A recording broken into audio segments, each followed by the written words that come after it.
Right, so today we're going to take a look at this new plugin from Softube called Wasted Space. And Wasted Space is marketed as a lo-fi reverb. And to the best of my knowledge, it's sort of based on a plate from maybe an early 80s, late 70s type of digital reverb.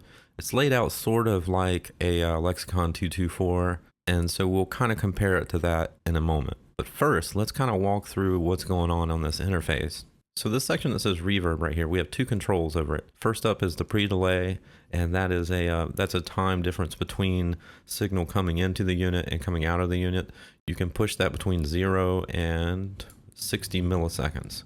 We'll mess with that here in a minute, but also the time, which is how long the reverb tail lasts. Right here I have it at about 2.5 seconds, and which is pretty medium, which is where the slider is right here. Moving over to the middle section here, the AD-DA conversion section, there's a filter type and a rate section. And this is a little confusing, so let's take a look over at their manual and I'll read what they have to say about that. The filter type, your choice of 12, 24, or 48 dB per octave aliasing filters, or turn them off completely. While none of these filters are perfect, the 48 dB octave filter will give you the least amount of artifacts for when you just want a nice vocal plate. When set to off, or 12 dB, the aliasing will introduce atonal high frequency content for frequencies above half the sample rate, which can thicken the sound, put a sheen on it, or just make it sound weirdly robotic. Again, not very clear, so we'll get into that in a minute. The sample rate introduces the aliasing artifacts by varying sample rate between 2400 and 24,000 hertz. Now, this I think is best described as sort of a high frequency roll off. There's a lot in that description that they gave us, but it's kind of blurry, you know? So try to think of this as sort of like a high end roll off and you'll be okay.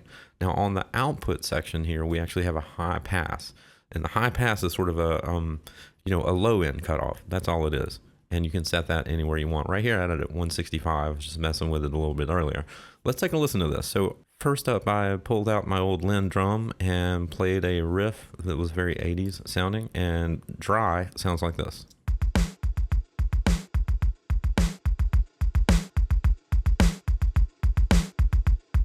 Now, with a reverb on there, it sounds like this. I'm only putting the reverb on the snare.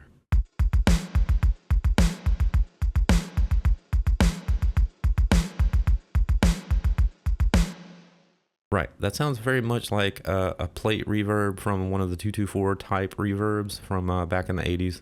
Now, I'm going to mess with this pre-delay a little bit and see if you can hear the difference. I had a hard time hearing their version of the pre-delay a little earlier, but it seems kind of smeared at the beginning.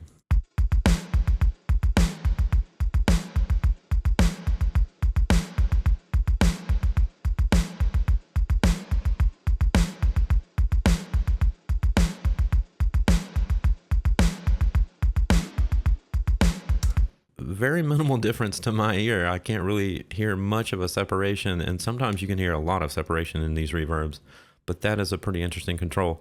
The time, again, is just the length of that tail. I'm going to leave it there for a little bit. Let's talk about this middle section though.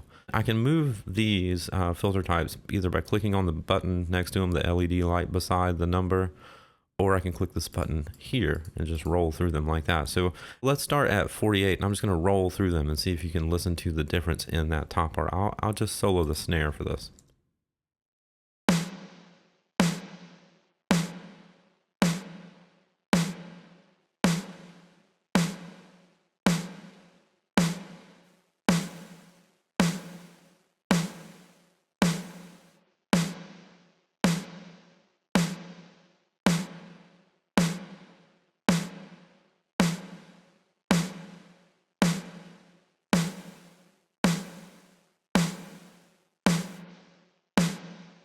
Now I hear a difference in all of those tails because of the change in that filter type, but it's hard for me to describe it. It's sort of a sizzle. It's a different type of sizzle that you hear at the very top end, which I think is what they were sort of describing in the manual. Now, if I move the rate of this, that will definitely have an effect on the high end of the tail. So let's do that first. I'm going to put it way at the top, and then we'll roll it down some.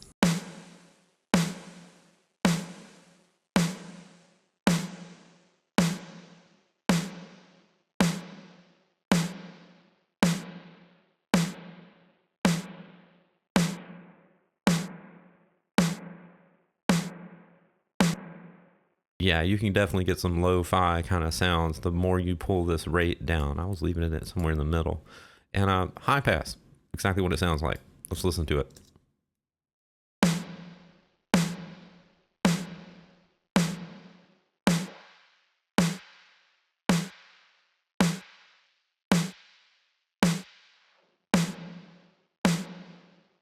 That might be pretty fun to use as an automated effect like this.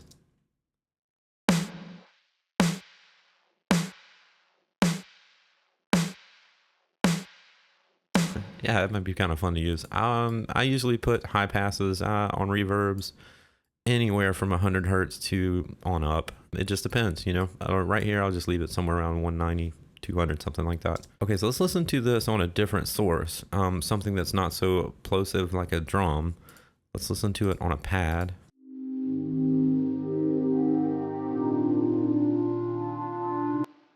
You can definitely hear that noise, that high-end sizzle from the AD conversion using the pad track a little better than with the snare track.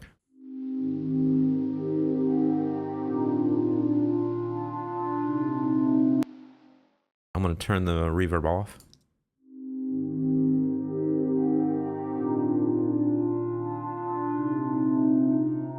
And back on.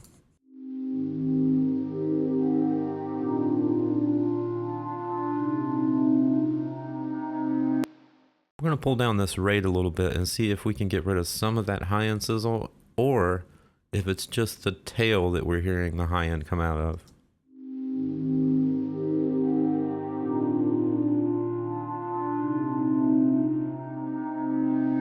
No, it's the whole reverb. That's interesting. Cool. I'm going to leave it about right there.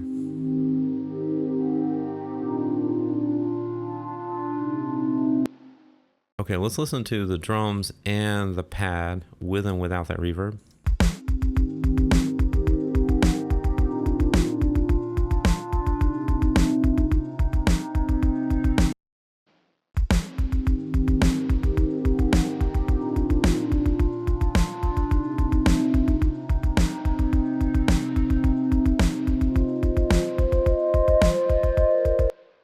Okay, let's move on to the guitar going through there as well.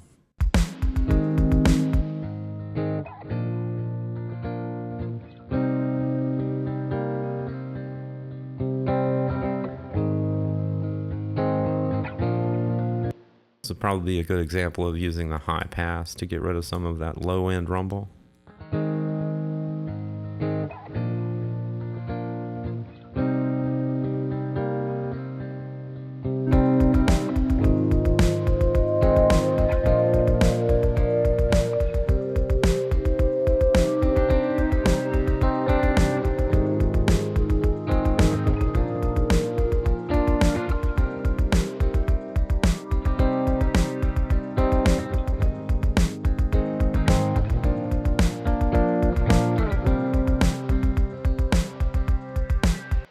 Okay, let's move on to this other guitar part. I'm going to see if I can mess with a few other parameters here.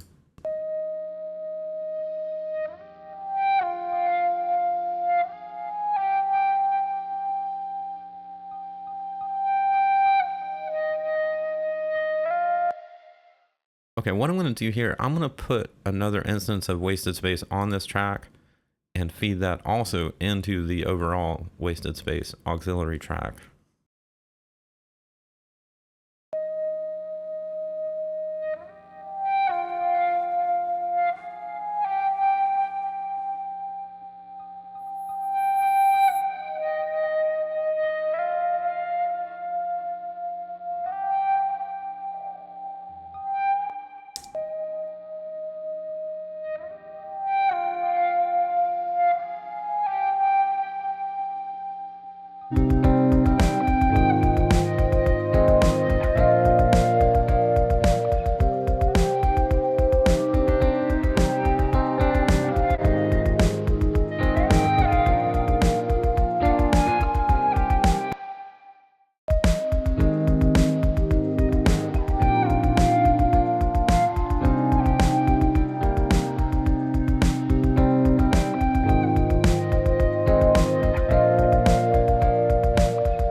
Okay, cool. Yeah, let's listen to that without any reverb at all. And I'll turn this off as well on that channel and the overall bus, and then we'll bring it in.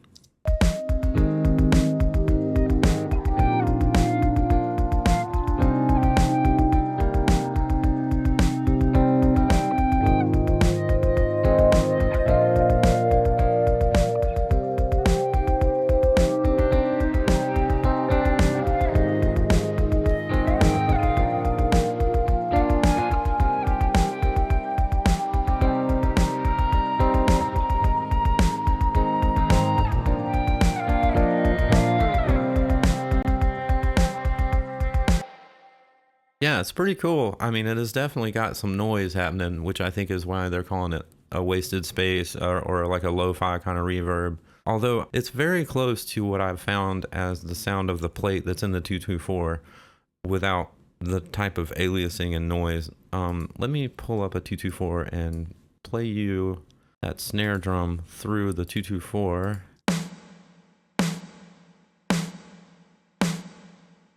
Okay, and this is set up on the percussion plate program, and there's no mode enhancement or anything going on here. It's just as lo-fi basically as this gets. I've got a little, about mid-sized tail on the time of the reverb time. I'm rolling off a little bit of the high end on the treble decay. That's about it.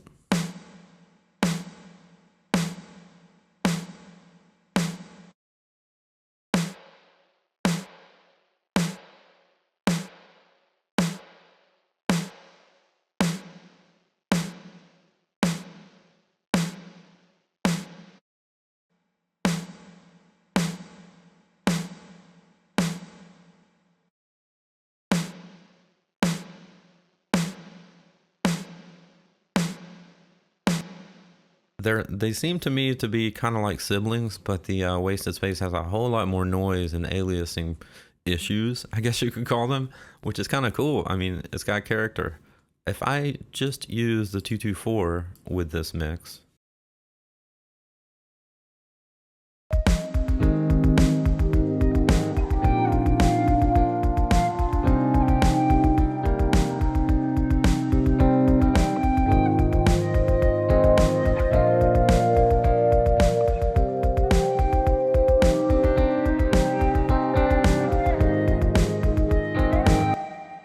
okay, that's the Lexicon. Here's the Softube.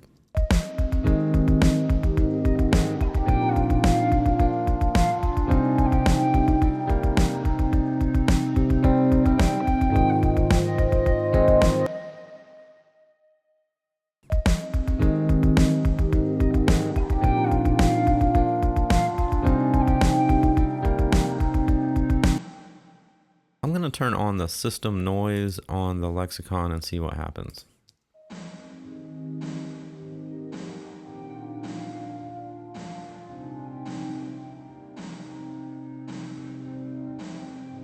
Right, that's as I expected. It's not a lot of system noise that was with the 224. It was, I mean, we think of it as lo-fi nowadays, but if you're listening on headphones right now, I'll turn this off and then I'll turn it on. And if you listen real close, you can hear the noise from the unit. But that's not really an aliasing kind of thing that's going to happen in the tail. That's really just a kind of a background kind of noise that happens in hardware units, especially from the early 80s. Okay, so let's listen to just the reverb of the Wasted Space and just the reverb of the 224. Here's the Wasted Space.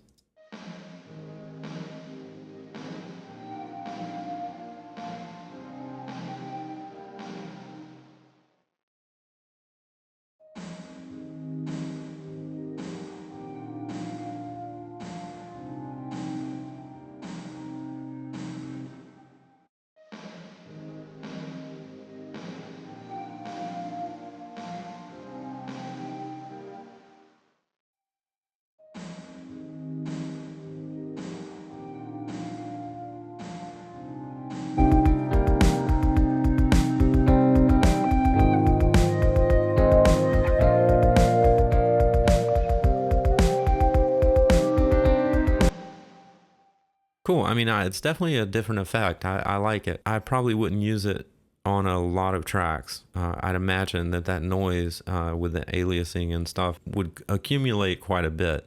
So as far as whether or not I will buy this, I just have it on demo right now.